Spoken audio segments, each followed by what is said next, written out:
Kasi po ang tao, for convenience pati relihiyon. Kung ano magaang sa kanya. Kung ano yung wala na siyang sakripisyo. Di ba? Magre-relihiyon pero kasama pa rin ang bisyo. Magre-relihiyon pero ayaw na magbagong buhay. Hindi po maaari yun. Kaya, dalawang uri ng daan yung ipinakita. Yung patunguan niya sa buhay, sa langit, makipot na daan. Kokonti lang ang nakakasumpong. Pero yung daan na maluwang, patunguan niya sa impyerno, sa pagkapahamak. Marami ang dumadaan doon, sapagkat pinili nila yung magaang para sa kanila. Gusto nating maligtas? Tandaan natin, sabi ng Diyos, hanapin mo yung pinakamabuting daan. At pag nalaman mo, may gagawin ka pa. Lalakad ka doon. Magkakaroon ka ng kapayapaan. Sa panahong Kristiyano po, itinuro po ba ng Panginoong Hesukristo ang ikaliligtas ng tao? Paano po maliligtas ang tao? Pakinggan po nyo, ganito po nakasulat sa Mateo 7:13 hanggang 14. Sa pamamagitan lamang ng makipot na pintuan, makapapasok sa langit. Ang daan patungo sa impyerno ay malapad, at ang pintuan nito ay maluwang para sa lahat ng maraming mga tao na ang pinili ang madali nitong paraan. Ngunit, ang pintuan ng buhay ay maliit, at ang daan ay makipot, at kakaunti lamang ang nakasumpong dito. Ito po ay pahayag mismo ng ating dakilang tagapagligtas, ang ating Panginoong Hesukristo. Itinuro ba niya ang ikaliligtas po ng tao? Opo. Ang sabi ng Panginoong Hesukristo, ang langitan niya mapapasok sa pamamagitan lamang ng makipot na daanan. Tandaan po niyon, makipot na daanan. Pero ano ginawa po ng tao? Sinunod ba yon? Ang sabi po ng Panginoong Hesukristo, ang daan patungo sa impyerno malawak. Sapat ang luwang ng pasukan nito para sa maraming mga tao na ito ang pinili. Madaling paraan. Sino po yung binanggit ni Kristong makipot na daan? Patungo po sa buhay, sa langit. Na yun din po yung sinabi ng Panginoon Diyos, hanapin mo yung pinakamabuting daan, dumaan ka doon para magkaroon ka ng kapayapaan. Sino po yun? Sa Juan 14, ang talata po ay 6. Pangungusap pa rin po ng ating Panginoong Hesukristo. Dinggin po ninyo. Ito po. Sinabi sa kanya ni Jesus, ako ang daan, ang katotohanan, at ang buhay. Sino man ay di makaparoroon sa Ama, kundi sa pamamagitan ko. Sino po yung daan? Patungo sa Ama, pagbabalik loob sa Ama, patungo sa buhay. Si Kristo po nagsabi, ako ang daan.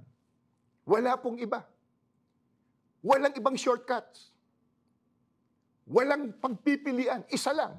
Sabi ni Kristo, ako ang daan. Siya pa yung buhay, siya pa yung katotohanan. At ang katunayang walang ibang daan, ang sabi niya, sino man hindi makaparoroon sa Ama, kundi sa pamamagitan ko.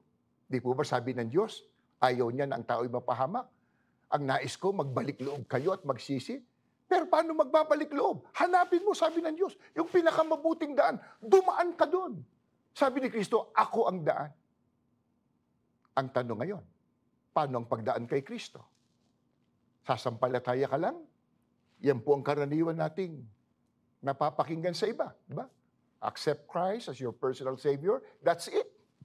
Ligtas ka na. Ganun kagaang. Sabi ng Diyos, pag nakita mo, dumaan ka. Paano pagdaan kay Kristo? Si Kristo rin po ang sasagot na ating Panginoon. Dito po sa Juan, 17 at 9, pansinin po ninyo ang pangungusap ng Panginoong Hesukristo. Kaya't muling sinabi ni Jesus, tandaan ninyo, ako ang pintuang dinaraanan ng mga tupa. Ako ang pintuan, sino man na pumasok sa loob ng kawan, sa pamamagitan ko, ay magiging ligtas. Paano po ang pagdaan kay Kristo? Inulit niya. Ako pintuang dinaraanan. Talagang siya'y pintuan at daan, nadadaanan. Pero paano po ang pagdaan kay Kristo? Sino man anyang pumasok sa loob ng kawan sa pamamagitan ko, maliligtas. Pagdaan mo kay Kristo bilang pintuan, makakarating ka sa loob. Loob ng ano? Loob ng kawan. Pagka nakarating ka sa loob ng kanyang kawan, siya po nangako, maliligtas ka. Alin po? Yung kawang tinutukoy, na doon po natin masusumpungan yung sumunod sa utos ng Diyos at ng ating Panginoon Kristo. Nahanapin yung pinakamabuting daan at dumaan ka. Makakarating ka sa kawan ng Panginoon Kristo. Alin po yung kawan na tinutukoy ng Biblia? Pakinggan po ninyo, ganito naman po ang pahayag sa Aklat ng Mga Gawa ng Mga Apostol. 20, ang talata po ay 28. Ingatan ninyo kung gayon, ang inyong mga sarili at ang buong kawan.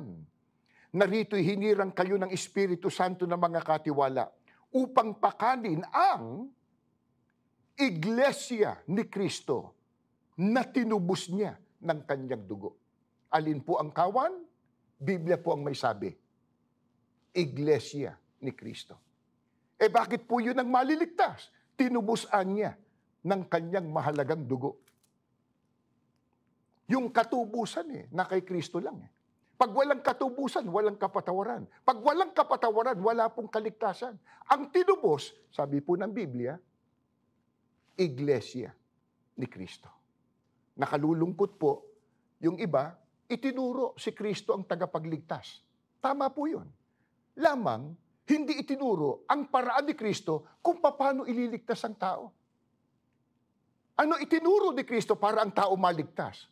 Siya niya ang pintuan na dinaraanan ng kanyang mga tupa. Sino mang pumasok sa loob ng kanyang kawan, maliligtas. Ang kawan po, Biblia ang may sabi, Iglesia ni Kristo. Yan po dahilan, mga mahal po naming kaibigan, kababayan, mga televiewers, sumusubaybay sa palatuntunan ito. Kung bakit buong pagpupunyagi sa pangunguna po ng aming mahal na tagapamahalang pangkalahatan, kapatid na Eduardo Manalo. Kasama po ang lahat ng mga ministro at mga manggagawa, mga may tungkulin at mga kapatid sa buong daigdig kung saan man po meron ng lokal ng iglesia. Patuloy po naming ipinalalaganap ang katotohanan ng nakasulat sa Biblia na ang tao para maligtas, dapat po nasa loob ng kawan ni Kristo, iglesyang tinubos niya ng kanyang mahalagang dugo, Iglesia ni Kristo. Bakit po napakahalaga? Nahangarin po ng tao na maligtas sa araw ng paghuhukom. Ano po ba ang itinakda ng Diyos? Saan maninirahan ang mga taong maliligtas? Dahil kabilang po sa tunay na iglesyang itinatag ni Kristo. Pakinggan po niyo. Babasahin ko po ang nakasulat sa Isaias 65, 17 hanggang 19. Ganito po ang ating mababasa. Matamang bigyang pansin ito ngayon. Ako'y lumilikha ng mga bagong langit at ng bagong lupa. Lahat ng naunang mga bagabag, kaguluhan, at kirot ay mga bagay na lumipas na, dapat ng kalimutan. Tumingin kayo sa hinaharap ng may kagalakan. Umasa kayo sa aking nililikha. Aking lilikhain ang Jerusalem na gaya ng lubos na kagalakan. Aking lilikhain ang aking bayan na gawa ng wagas na kaligayahan. Ako'y magagalak sa Jerusalem, masisiyahan sa aking bayan. Wala nang mga ingay ng pagluha sa lungsod. Walang mga pag-iyak dahil sa labis na paghihirap. Bakit po na napakahalaga? At lubhang kailangang tayo po ay makasama sa kaligtasan pagdating ng araw ng paghuhukom. Saan po ba itinakda ng Panginoon Diyos na manirahan ang mga mapapalad na maliligtas? Narinig po niyong pahayag ng Panginoon Diyos sa talata ng Bibliang binasa ko? Ang sabi niya, matamang bigyang pansin ito ngayon, ako'y lumilikha ng bagong langit at ng bagong lupa. Kaya pala, itong mundong ito na puno ng kasamaan, sabi ng Diyos, wawasakin niya. May ipapalit pala siya. Ano kapalit? Bago na langit, bagong lupa. Ano uri ng pamumuhay? Bago na rin po. Bakit bago? Ang sabi ng talata, wala nang ingay ng pagluha, wala nang pag-iyak dahil sa labis na paghihirap. Alam na alam po natin kung ano ang uri at itsura ng buhay at pamumuhay sa mundo. Bat-bat ng hilahil, bat-bat ng hirap. Mas maraming mga tao sa buong mundo naghihikahos, kawawa. Halos walang makain ng iba.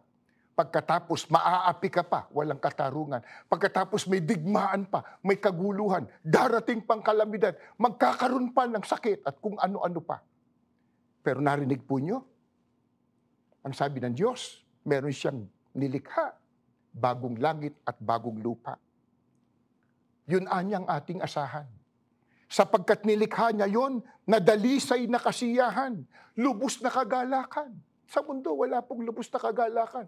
Nakangiti ka ngayon, tumatawa ka ngayon, maya-maya umiiyak ka na. Di po ba?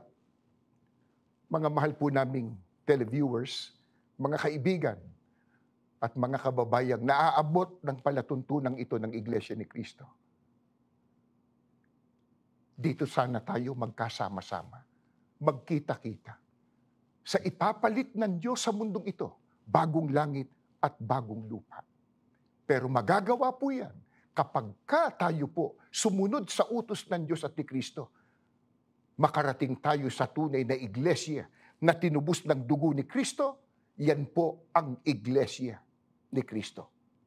Sa panig natin na mga nagkapalad na, tinawag ng Diyos sa loob ng iglesia ni Kristo, mga kapatid na nakikinig. Ano naman ang payo sa atin ng mga apostol na namahala noon sa iglesia nang si Kristo'y umakyat na sa langit? Na ito rin po ang mayat maya, malibit, walang sawa, ipinapayo sa atin ng ating mahal na tagapamahalang pangkalahatan, ang kapatid na Eduardo Manalo. Pakinggan ninyo, ganito ang turo ni Apostol Pablo na namahala sa iglesia sa dako ng mga hintil noong unang siglo, sa 2:12 at 16, Filipos po.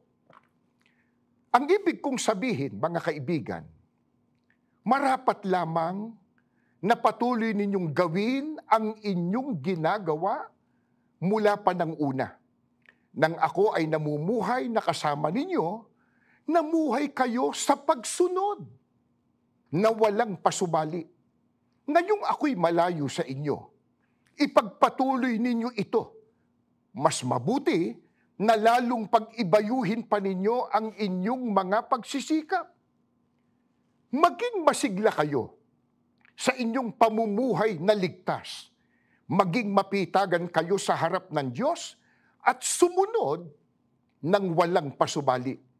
Kung gawin ninyo yon, magkakaroon ako ng dahilan upang magsaya ng labis sa dakilang araw na yon kapag si Kristo ay nagpakita mula sa langit, sapagkat nangangahulugan yon na lahat ng ginawa ko sa gitna ninyo ay hindi nasayang na pagsisikap.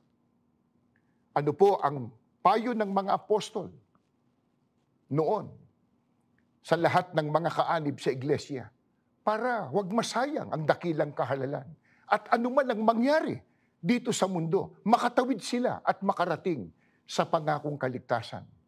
Ang sabi ni Apostol Pablo, marapat lamang na magpatuloy kayo mga kapatid sa ginagawa niyo mula pa ng una. Ano yung mula pa ng una? Mula nung ikaw ay maging kaanib sa iglesia. Ano yung ginagawang yun? Na namuhayan niya kayo sa pagsunod sa utos ng Diyos nang walang pasubali. Ano katumbas nung walang pasubali? Walang reserbasyon. Walang pinipili. Lahat ng utos ng Diyos. Masagasaan man ang sariling kagustuhan, masagasaan man ang sariling paniniwala, kung ano ang kalooban ng Diyos, yun ang sinusunod. Parang ang ating Panginoon Kristo, di po ba? May talata sa Biblia, sabi niya, wag ang ayon sa ibig ko, kundi ang ayon sa ibig mo.